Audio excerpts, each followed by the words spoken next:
Like,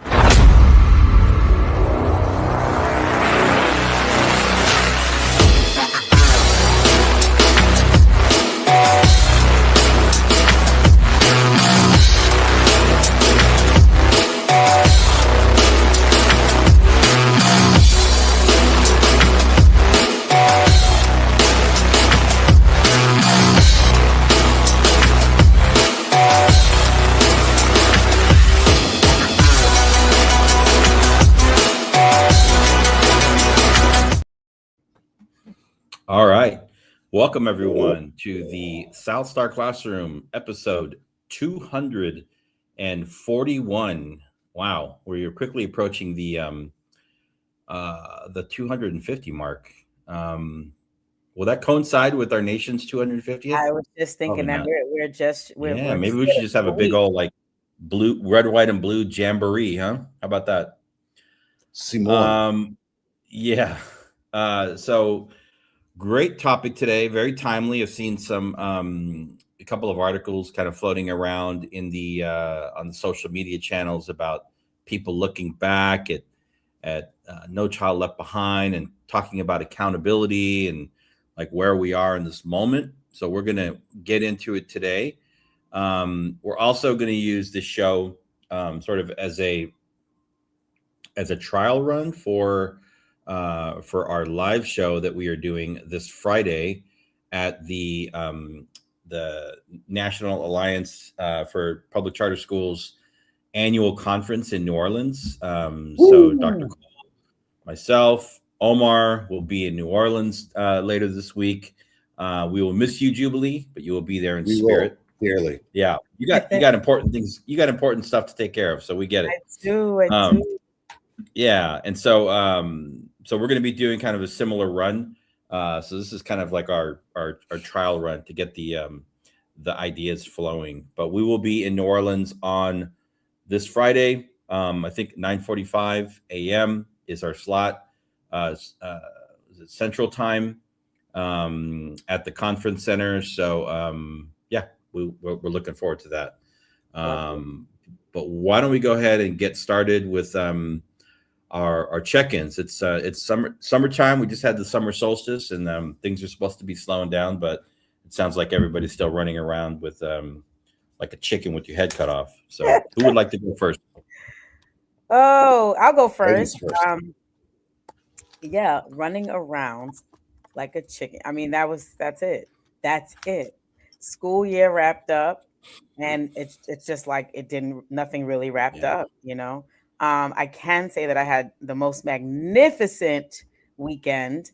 I took 3 flights in 4 days to get home to Brooklyn because my dad was being honored for Juneteenth in our city. He ended up with 2 citations from councilman and a senator, I believe, for his community work. He does food pantry work. Him and my bonus mom are pastors in Brooklyn to do a lot of community work in the neighborhood where I grew up. And so I was really happy to be able to join him for that. And then I flew to Atlanta to experience some of the single mom activities sponsored by the Steve and Marjorie Harvey Foundation. And so my son was in this camp, and he spent 4 days on Steve Harvey's ranch with our Army soldiers and mentors and, you know, clergy, and just pouring into young Black men specifically who are growing up without their dads. And it was a phenomenal experience. So while he was there, they had created an entire agenda and day of sort of pouring in for us moms, of single moms. Fantastic. And then we flew home. So that's why I say nothing wrapped up. It just keeps on going. And so maybe next week, oh my God, is that next week? Maybe next week in Costa Rica, I will be able to decompress and relax because my vacation will be next week. So there's that. Nice. There's my second. Yeah, not a shabby way of decompressing there.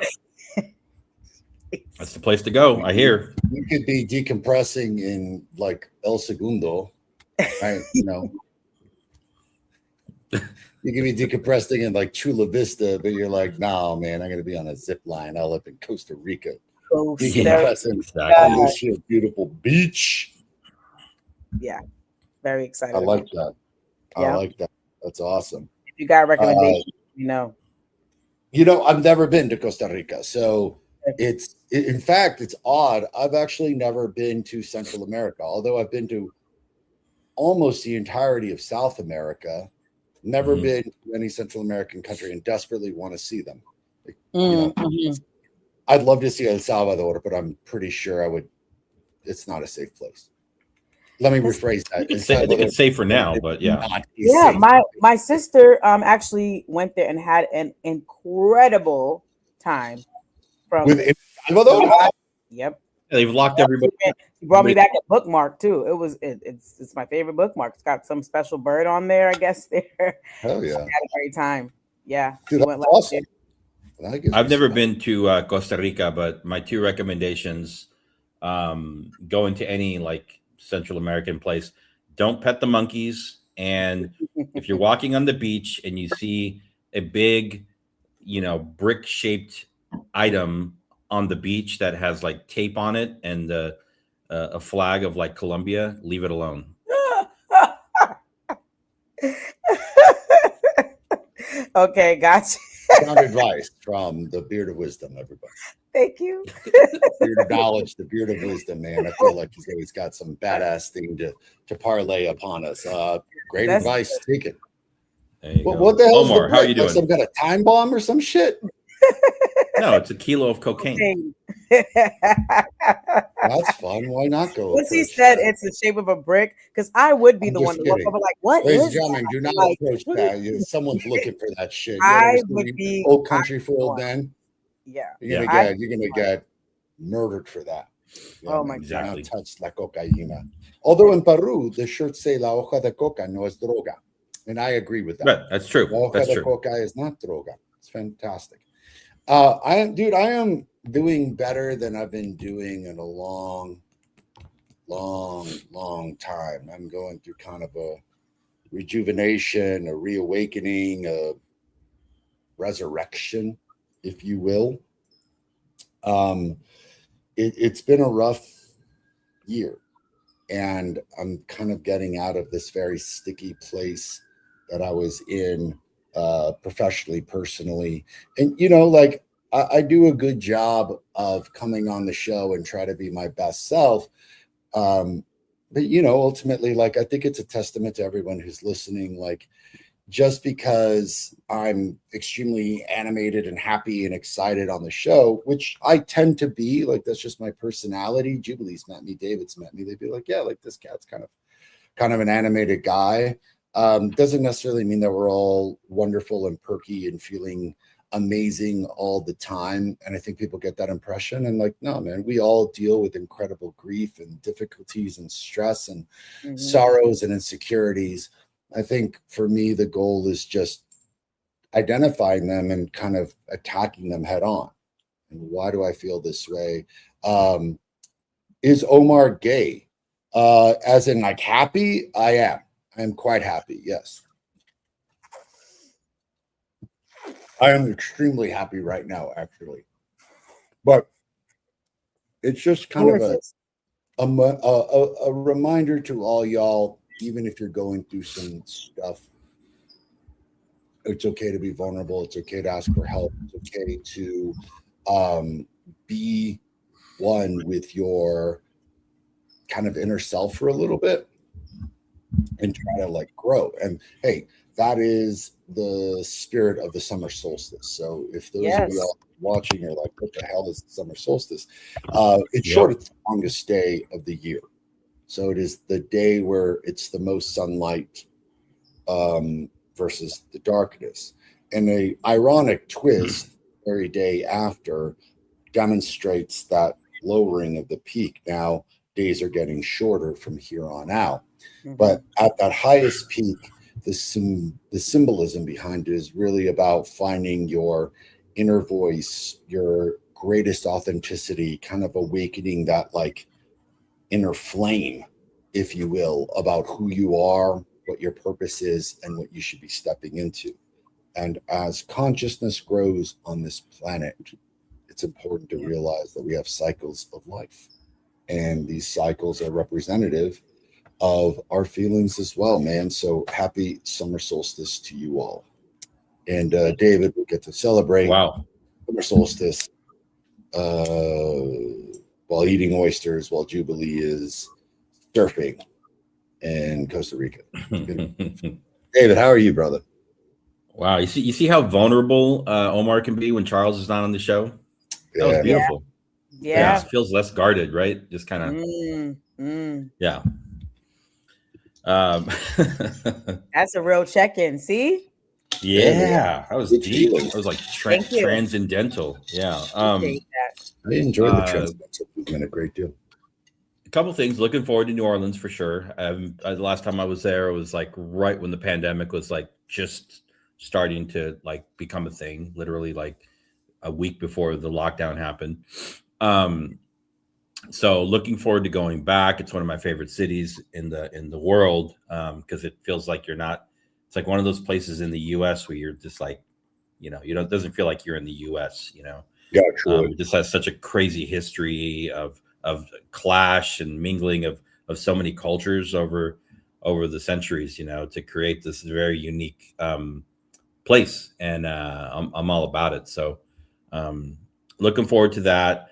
Let's see what else is going on. I got invited to this this really cool event. I don't really go out that much that often, but I got invited to this event. It was put on by it was like a culinary kind of industry thing that happens. They happen everywhere, but a bunch of like chefs and restaurants, like high end people, like Michelin star crowd, did this thing called the Tuna Takedown. And so it was a big event in like an industrial warehouse here in San Diego where they had like 150-pound tuna, brought it in. There were a couple hundred people there, and started, cutting and dicing this thing up, every single last piece of meat. And then they moved the tuna cuts to different areas within the warehouse facility where they had like different restaurants and chefs stationed. So they were preparing it in different ways. So they had like skewers, we had like tostadas. People were doing like oysters with sashimi in it.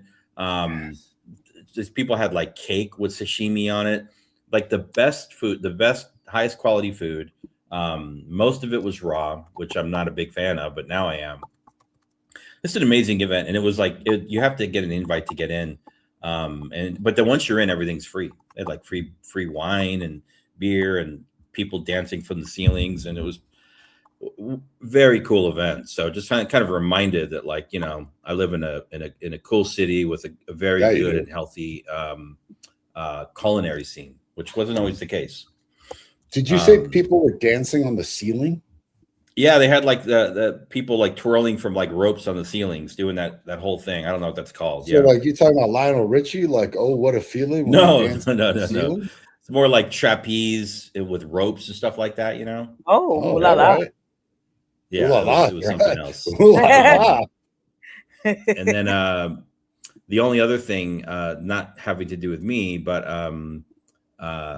Micah has started a summer school class through the local community college district, and so he's taking a entry-level Spanish class through Cuyamaca College, and it's like a 5-week kind of intense course.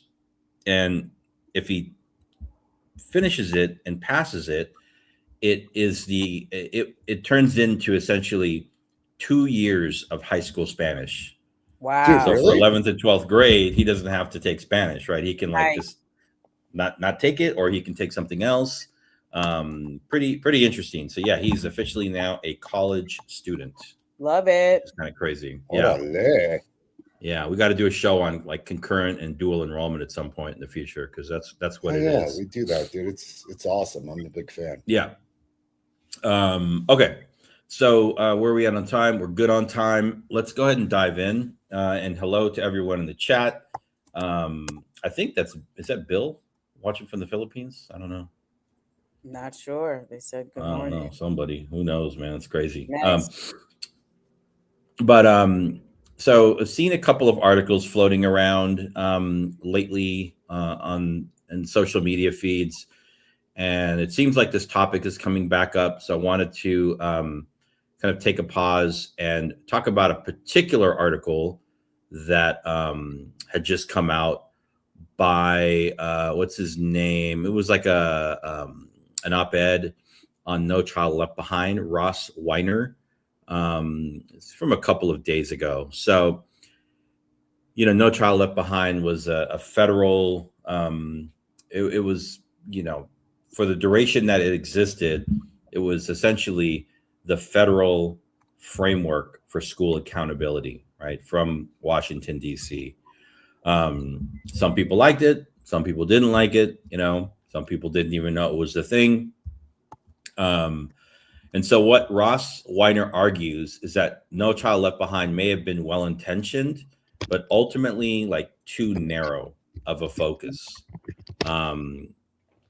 It was thought that No Child Left Behind was going to improve public schools, especially for low-income students of color. And it did in many cases.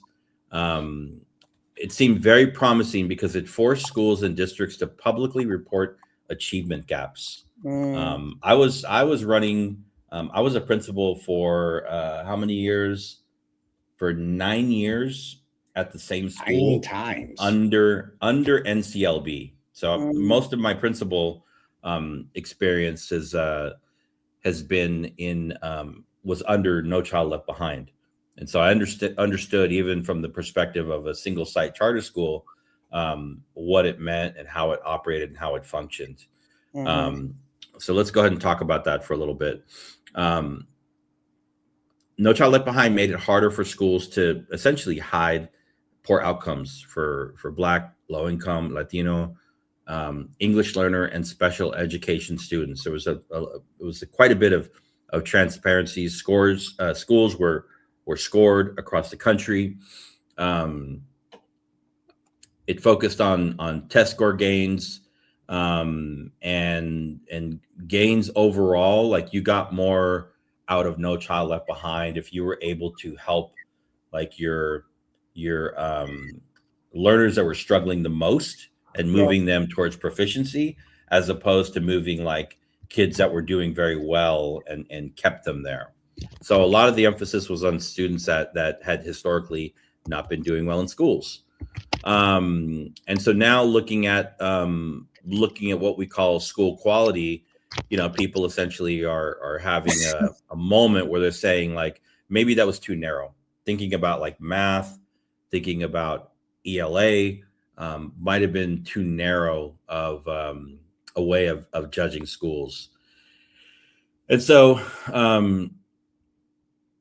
we really don't have anything in place, at least nationally right now, like No Child Left Behind. I know Texas has an accountability system, which I would love to hear more from you, Omar. Like in California, we have zero accountability, but we know that after No Child Left Behind, test scores declined.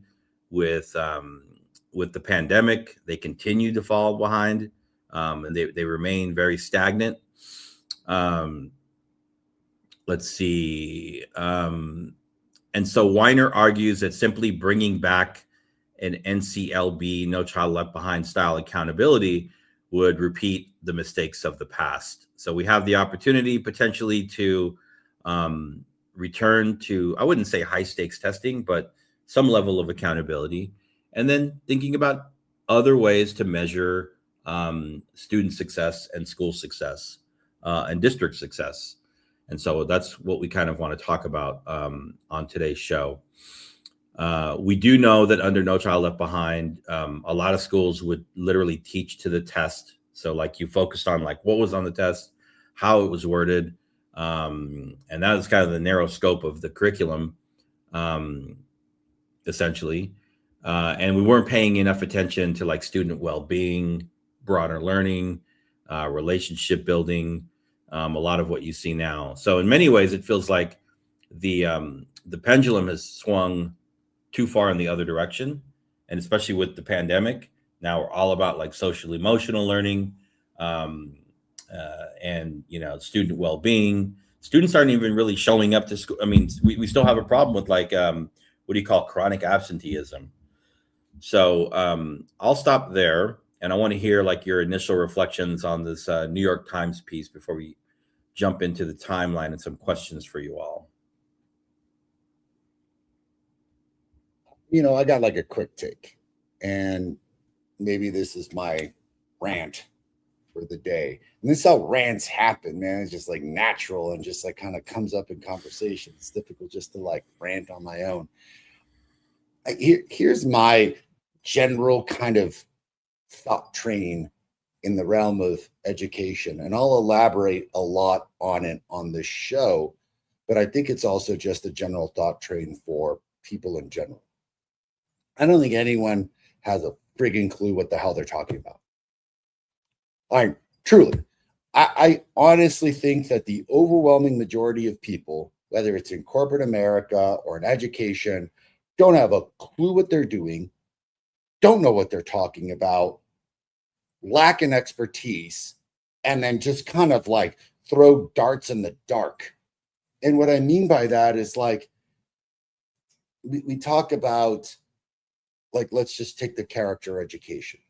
That's an incredibly important thing. And there's a ton of research out there on how to correctly really do experiential learning, build these skill sets so that students are emerging in this. I get the feeling the overwhelming majority of these leaders are reading some broke ass book like Grit. You're like, yeah. And then applying it to like our kids and being like, that's what we should do. And then they make their personality and their entire curriculum based off of some book that, in my opinion, has absolutely no bearing on the low-income community. Because I'm like, those kids all have grit. That's all they've got is really grit. What you're not doing is teaching them how to apply that grit to a middle income and higher income bracket. You're teaching your higher income kids grit because they ain't got none. Yeah. And they will never have any, by the way, unless they go through, psychologically speaking, a severe emotional moment that makes them want to be cognizant and shift themselves. Grit is a very difficult thing to actually teach. And I just think that it's like, well, what's the book of the week? And let's just throw these darts. What I'm saying is that, and again, I'll elaborate, the people that are making all these decisions, lawmakers, how many of them are actual experts on both education and learning? Truly experts. How often are these people consulting experts? And I mean real experts. People like David, people like Jubilee, people who have effectively executed good work in a school, not just theoretical, not just read about it, not just thinking about it, but combining both the psychological, the theoretical, and the execution in a room and saying, here's what works. I think it's not often. And I think what I'm really beginning to see more and more of is this veil of false confidence and false expertise fall away. And really, I mean, it's like, David, you and I basically kind of calling out Alpha Academy and being like, hey, man, like you guys are basically just a workshop, a sweatshop for making money. Yeah. Not really teaching shit. So that's my quick rant and beginning thought on the subject. Kind of cynical, but like, not really. Not really. I think it's important to realize that the so-called experts aren't experts. And where are we taking our expertise from? Jude, what do you think? Yeah, I mean, I'm always saying like it's so important to begin with the end in mind. I understood where No Child Left Behind was going, and I'm still not over the Common Core era because I really think us having that conversation and that being implemented, the Common Core across I agree. almost all of our states, that was a I agree. conversation we needed to have, and we needed to have that level of calibration. We needed to have that sort of definition around what proficiency looks like. And I do believe that that was an awakening moment for us in education as a nation, where now it became sort of an opportunity to become the great equalizer, because my third graders in East New York, Brooklyn, like maybe by the end of third grade they still couldn't tell time, right? Or I had a third grade kid reading on a kindergarten level, and where was there going to be any information to be put forth to say, well, that's not okay? Who's saying that? It's like, well, he's just not reading. What's the big deal? And then he gets pushed on to fourth and fifth, and then before you know it, he's graduating from middle school, reading 4 grades behind grade level, right? So I think No Child Left Behind and the Common Core, even though I don't agree with its implementation and rollout, which is usually the problem with these things. We have these grandiose ideas. We don't include educators and the experts that are on the ground in the field, to your point. And so then we end up having more than an implementation dip. Like, implementation dips are to be expected, but we have like a stalled vehicle, and it doesn't go as far as it's meant to. It doesn't accomplish what it's designed to accomplish, because we're missing that cog, which is like, we're here, we're doing it, we're on the ground. Let us help you, create something that will be sustainable, that'll really have an impact down to the cellular level of a school building. Like, let the people on the ground inform the work, inform the process. And so I separate that when I think about No Child Left Behind and Common Core and all the things that happened around that time period. I separate the idea, the ideology from the implementation, because I think some of the ideology wasn't okay. Like, you shouldn't be, punishing schools and making them pay harsh penalties and all of that. So that was too much. Yes, the one size fits all in some ways, where you're not thinking about subgroups, and you're not thinking about the nuances of who is on the receiving end of this education, and making sure that this plan meets all the needs for all the students that it's serving, right? And then, so those are my issues with like the ideology part. And then the implementation part, my issue with that is that it didn't go far back enough. Right. So I think about like a pipeline, and like, how did No Child Left Behind go back to colleges? Like, how far did it go back to teacher prep programs? Because we made this plan, and then we are reaching out to the same pool of educators who may or may not be highly qualified, highly trained, and we're throwing money at it, right? And so it's not really addressing the true need. And so we're still having teachers that are not strong in the classroom. We're still having teachers that need more support, that may or may not be receiving it. We didn't ask people on the ground, the teachers, the principals, the coaches, and all of that. Hey, what do you think? How can we strengthen this? And so your implementation isn't effectively designed or carried out. And we're back to the drawing board after spending a lot of money and a lot of time trying to reform a whole system. So those are my initial thoughts. Yeah. That was pretty damn comprehensive. A lot of money. Okay. So let me give you a lot of money. So I think the latest estimates for like combination of, federal and state funding, looking at an estimate, I think from the most recent that we have is probably a couple of years old. It's about $900 billion, right? Between federal and state and local combined. $900 billion. The world right now. Elon Musk still has what, 100? What does he have? 999 more million dollars in that, or is it 100 more million? I mean, we're pushing $1 trillion now, and so point being is your math is better than mine, girl. When I started as a principal, my first principal job, we were at about half of that rate, about 555 billion, right? So I'm saying, like, back in 2007, under No Child Left Behind, I think we were getting about like $5,000 to $6,000 per student, maybe even less, right? That was like if they showed up, right? And so like really tight budgets, right?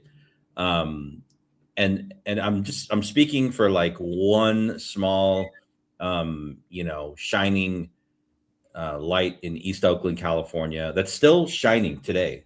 It's still shining. It's still like the top performer in the city. Um, but I mean, we were able to actually do the thing, right? We were actually able to do the academic work, the academic focus, the academic preparation for our students, and also to Omar's point, focus on culture through an advisory program. We didn't call it social emotional learning back then, but it's essentially what it was. Um, and our students were successful. Like 70% of them went on to 4-year colleges. The other about 10 to 15 went on to 2-year colleges. So the vast majority of our students had we had like 90% graduation rates, but that was like rigorous grading systems and like, sorry, you don't get to walk if you're missing your credits. We did not socially promote our students. And under the state's system at that time in California, we had what was called the Academic Performance Index. So Yeah. all of your academic outcomes went into one formula, and it spit out a number, Mhm. anywhere between 0 and 1,000, right? And so when I took over as a principal of the school, our API number was what was it, like 5? It was in the 500s, right? Um, Middle of the pack, not good enough. And by the time I left, we were in the mid 800s. So we had become like one of we were the top performing school in Oakland and one of the top performing schools in the state, serving that kind of a demographic, which was we every year we had like the one quirky white kid. It was just like we always had like one random white kid. Yes. Basically black and brown kids, low income black and I brown love kids. those That's what it kids, was. man. And we were able to like do the thing, right? And I understand this is like one school. There were a lot of like charter systems that were able to do the thing also. But let's be honest, like charter schools are just a drop in the bucket compared to overall school funding. And you talked about it earlier, Jubilee. Let's dig into it a little bit. I don't know if that's one of our questions, but like, what about consequences for schools? Like, at what point do you say, we're spending 100, or we're almost up to $1 trillion in funding, right? Um, like, what are we getting for it? Are kids even showing up? What outcomes are like safe and acceptable to say like this is kind of what we expect to see? Because it feels like we've totally like lost our focus on that, and the repercussions for kids that come from households with parents that are college educated, those kids are probably going to be fine. Yeah. But our immigrant families, our low income families, um, you know, growing up in Chicago or wherever, like those kids need the schools that are going to really pay attention to those outcomes. And I'm just not seeing any sense of urgency around it now. So I mean, like, what in your mind, um, what is fair game for putting on the table to say like, here's how we're going to measure school success, and if not, and if you don't meet it, like, what happens? Yeah. If you don't meet it, then what happens? I don't know. I think what shouldn't happen is a school having to pay these fines, like a civil suit. It's just that to me is not helpful. Hmm. And I think when I always look at the penalty from both sides. It's like, okay, so a school doesn't meet the goal or the expectations. Not only do they get a slap on the wrist, a slap on the hand, but they also are fined, right? So then on the flip side of that, right, pre-penalty, that means you're not creating authentic urgency, you're creating anxiety and angst and a compliance based environment or a compliance driven environment. And so then that becomes more about the numbers than it does about growth, than it does about effective instruction. And that shifts to just winning, which or the appearance of winning. We wouldn't allow that in any other in any other sector, right? I just watched my Knicks win, right? They had to fight, they had to win, right? It was more than just, it was the points on the board, right? Like, yeah, but it was also the way in which they engage with one another, engage with the sport, right? And that matters, right? When Wembanyama did whatever and shoved Jalen Brunson to the ground, we didn't like that. We said that was flagrant because that's not what the game is about, right? And so I think you get what you I think you get what you focus on. And for school districts, when you're focusing on numbers so that you don't have to be fined, or you don't have to pay this, right? Or you don't have to do that, or you don't end up on some list, it has the tendency to shift the focus of the adults to avoiding that at all costs. And I think that's problematic, And so I think in terms of what we should be focusing on, Had yes. like the big cheating scandal in Atlanta a Yes. while back. And Atlanta, Washington, D.C. had one as well. I'm sure. Yeah. That's I think what comes out of that kind of, that when we create that kind of context for schools, and it becomes less about whether or not Johnny can read, right? We will make it look like he can read, right? That's we crazy. will we will have a Scantron scandal. We're gonna, what I'm saying? We're not gonna do the work to make sure that Johnny can read, but we're gonna game the system to make it look like he can read. Yes. And we're gonna be happy with that. And we're gonna be happy with that when we put our heads on the pillow at night. We're gonna be happy with that, because when we get that report back for AYP, for adequate yearly progress, when we get those numbers back, we're gonna look good on paper. But if you start to talk to Johnny and you give him a running record, you're gonna see Johnny still can't read, right? And so I think, again, I don't think No Child Left Behind was terrible in all the different ways. I know I have my own criticism of it. I think anything can work when you keep the main thing. But when you add money, penalties, a punitive nature to it, it shifts the focus. And when people want to keep their jobs, it's going to become less about proficiency, less about growth, and more about just looking good on paper so that you don't have to pay the fine. Wasn't like the going theory, like if you want to keep your job, do your job and do it well? Like what happened with that? No. Doing it well means making the school look good. Like that's where the whole teaching to the test. Well, is when you represent Queens, but I was raised out in Brooklyn. I was raised out in Brooklyn. I mean, I used to tell my teachers, because I mean, when I had to hire, I'm always listening for, educators that understand the importance of data and how to utilize it to make decisions, both instructionally and just broad range for your classroom, right? And I had to build the culture, right, in my building that we don't teach to the test. I had to build that because all teachers I hired, right, except for the ones that I had worked with before in previous settings, they came in like, okay, where's the test? Where's the interim assessment? Where's the benchmark? Because I need to know what these questions are. I need to know what the standards are. And I'm going to take that and put it in my lesson and drill that so that when they get it, it's like, no, that's inauthentic. And that's not real data because you've coached them around. They need to have automaticity, habitually, reflexively be able to call out on that skill and show that they've mastered it. That's true mastery and proficiency.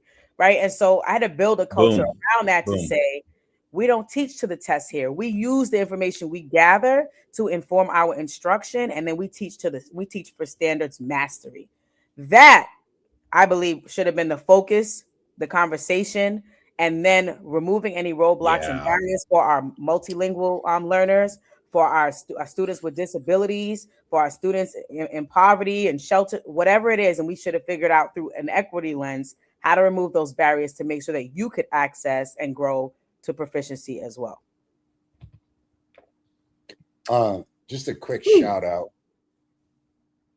God dang. I don't know what you drank today. I don't know what you ate today.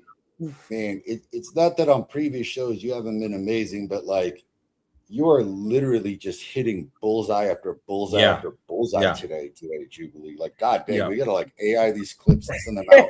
It This is my so jam, like part of it. perfectly said, Yeah. so perfectly It's good. detailed, It's good. so knowledgeable.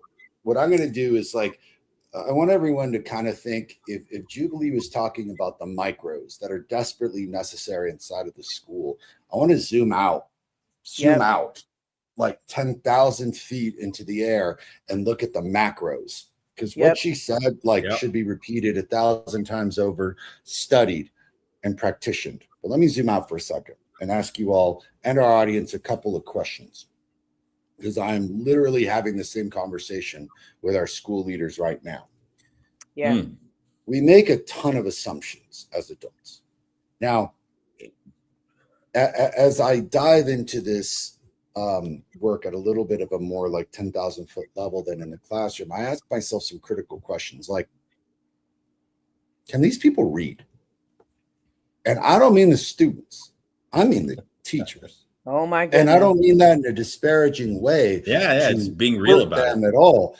But 52 to 56% of all Americans, regardless of socioeconomic, race, class, all that, read at the 6th grade level.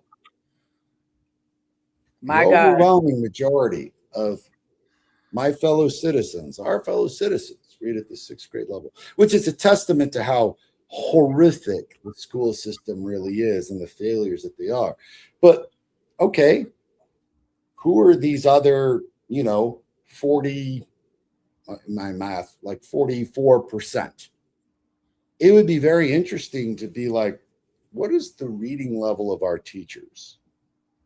Now, let's say that they can read, which, my teachers can read. Does it mean they know how to teach how to read? Yeah. Because I don't think anyone taught them as an adult. These are the mechanics of teaching a child how to read. So as I was going through my teacher education program, which, I brag, it was a very excellent program. Granted, I was in 6 through 12. They made an assumption that these children already knew how to read. And I had to go back and dip into the science of just like two things. Do we know how to teach kids how to read?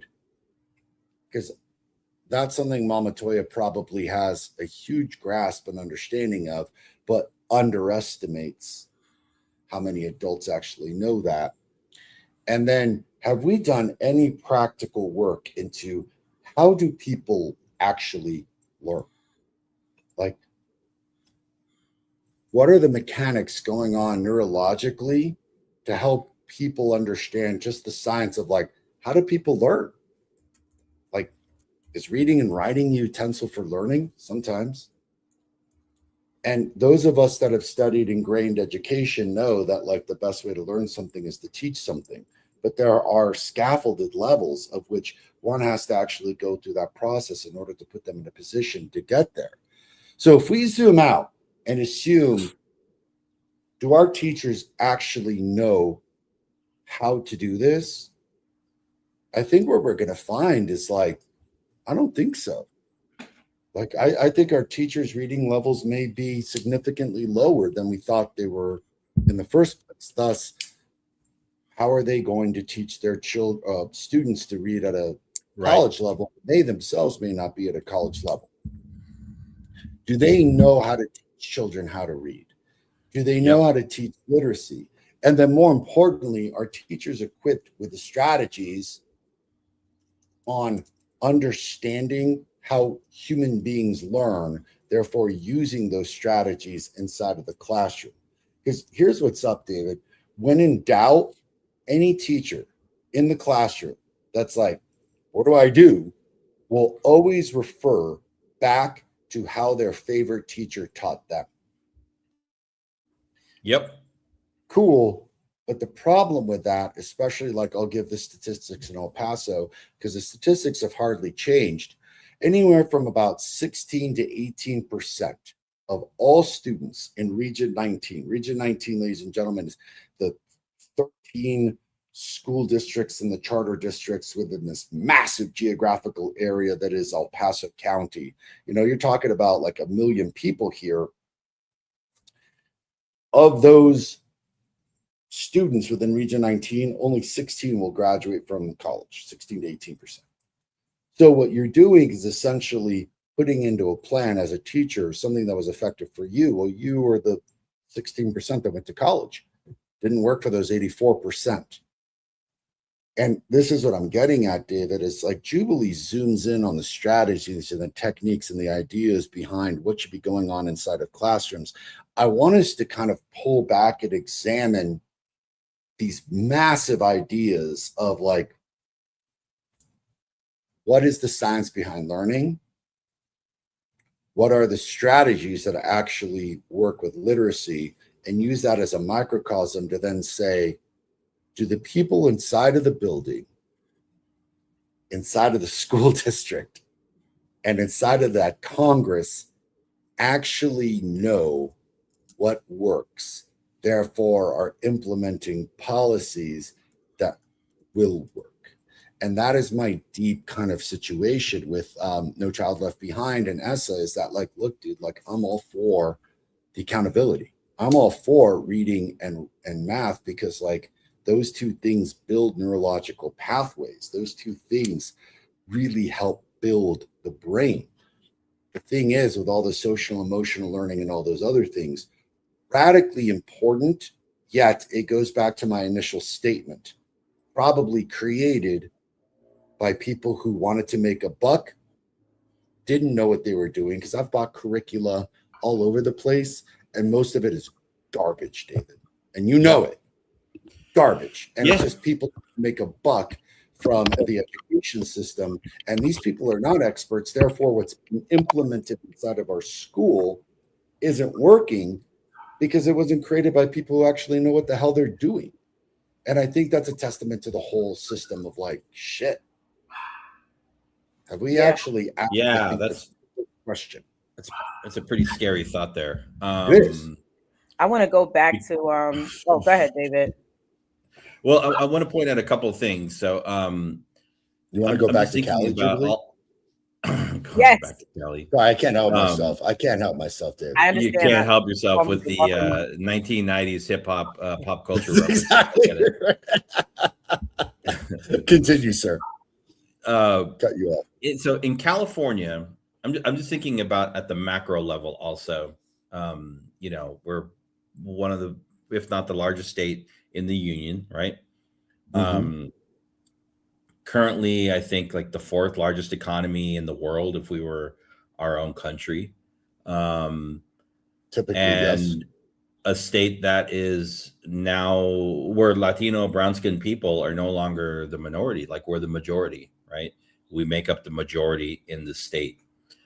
That's, you know, on planet Earth, right? That's a big thing. But also at the same time, what's happened is in California in 2013 was the last year that students took the high stakes STAR testing, right? So it ended. Not in Texas. You guys have the extra R in there. In California, it was just the STAR. In 2015, in California, the state legislature voted to approve the end of the California high school exit exam, which was a test that was given, I think, starting in like 10th grade, and you could retake it over and over and over again. You had to pass this test to like be able to graduate high school. It was essentially an 8th grade level test, right? We got rid of that. In 2000 recently, I think in the last like maybe I would say in the last like 5 to 10 years, we've also waived the requirement for a basic skills test called the CBEST for teachers. So now you can like, I don't know, bring in a poster presentation or a video that your grandma created to say that like you're an amazing person, and that'll pass. So we don't even have like a benchmark floor assessment for incoming teachers to go to your point, Omar, to say like, do they even understand this potentially flawed curriculum?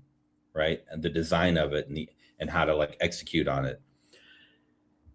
Oh man, yeah. I mean, I'm just thinking like that's I think it's a problem on the accountability side, and to your point, Omar, it's a problem on the development of what is actually an effective and useful like curriculum.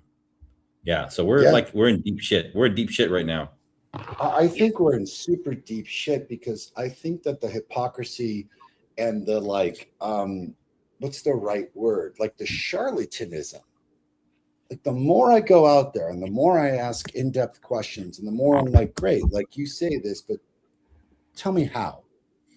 Show me how. Show me a time you've actually done this. It is fucking crickets, David. Crickets. Yeah. Let me tell you. You know, it's like Doc says, like we out here on our own, but it's not just that we're out here on our own. We're not out here on our own. It's one thing if we were able to do these things uninhibited, without restraint. We out here with a menagerie of charlatans creating epic levels of noise. Yeah. Saying, I know what I'm doing and you should buy my shit. And it's idiocracy in one. I think it's why Bill is so pissed. Like it's finally kind of dawning on me. And I'm like, man, like Bill is just like pissed off. And like, I'm with him because this guy knows what the hell he's talking about so well and knows how to probably execute it in an exceptional way. And is just looking around and being like, why is no one paying attention to this? And it's like, well, Bill, like, you're probably one of those unique specimens on earth that has done it, implemented it, and created it, like Jubilee, like David. And like, guys, we're in a shockingly slim minority. And what scares me about that is that while we're in the minority, I think part of the majority wants to shut us up because, like, we can expose their hypocrisy. And when I ask, like, where are the experts? Do they actually want to hear from the experts and actually want to make this better?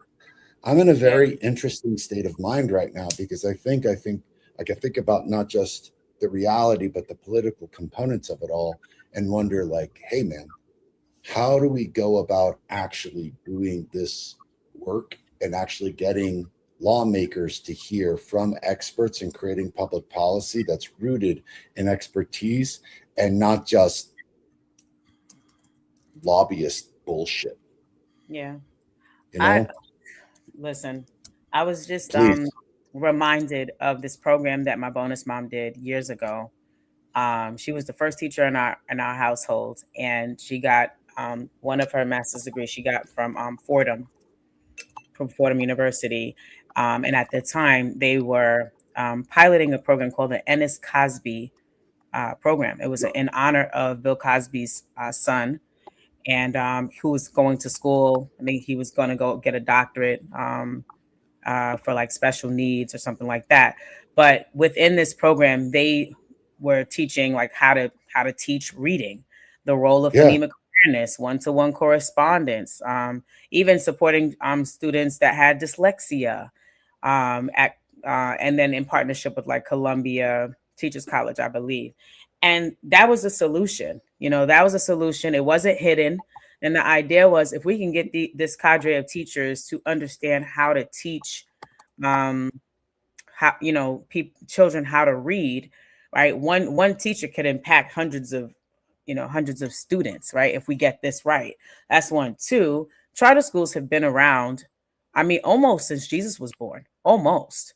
Yet still we haven't figured out how to leverage all of the jewels and wisdom and learning that has taken place in the landscape of the charter world. How? Yeah. Like, we may not like, all of the politics and things like that surrounding the success, CMOs and the uncommons and all that, but they have learned and developed some really great tools, resources, and understandings as it relates to teaching reading and math.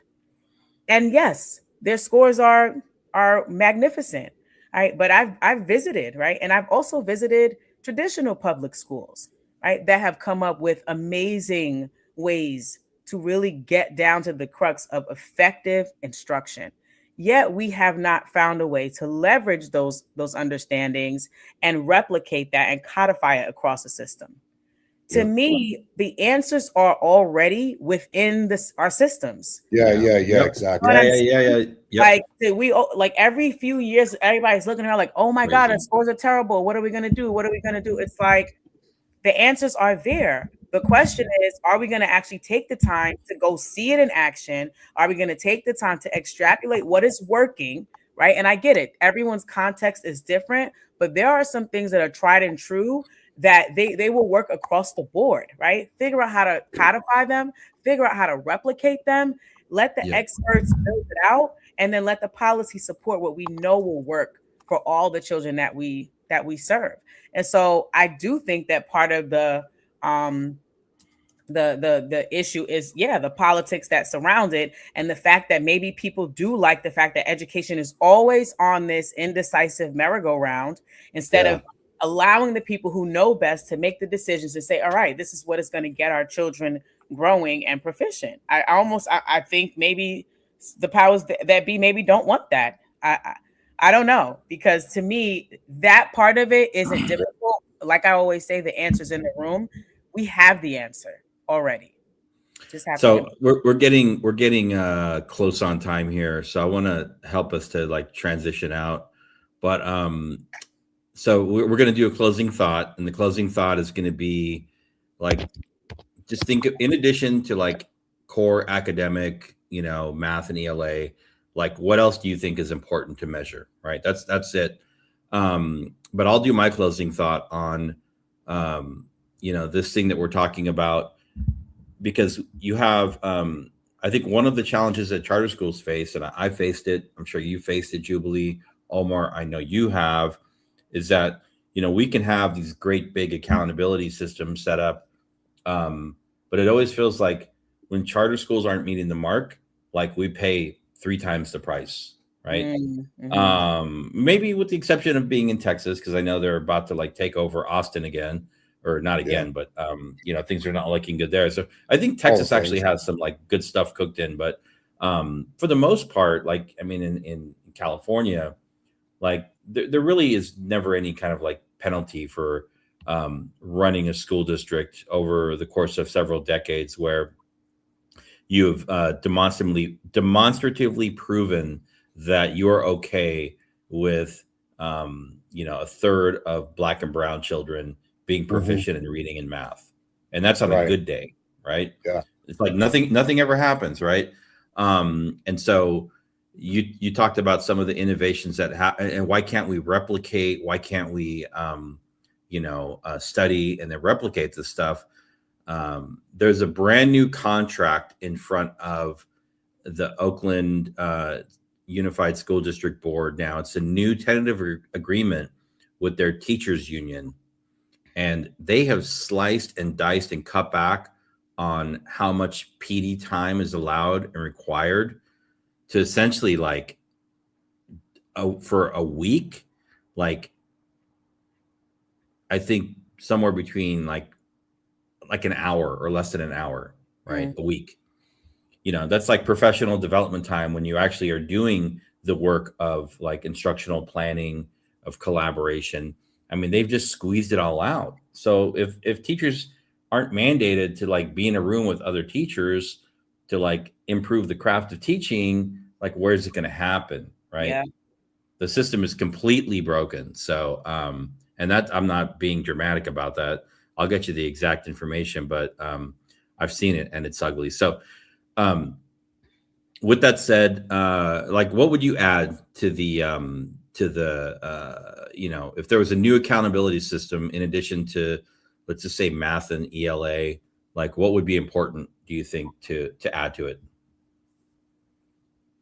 Man, I mean, I got like the quick answer, and it's a shout out to my friends at Big Picture Learning, because they've really been honing in on this since the 1970s, and they've got some just wow otherworldly, brilliant people. And what they've come up with is this badass flower. And imagine like this kind of stem, and then it's got these 6 petals, and these 6 petals are really what they teach and what they hold accountable. So like one of them is social reasoning.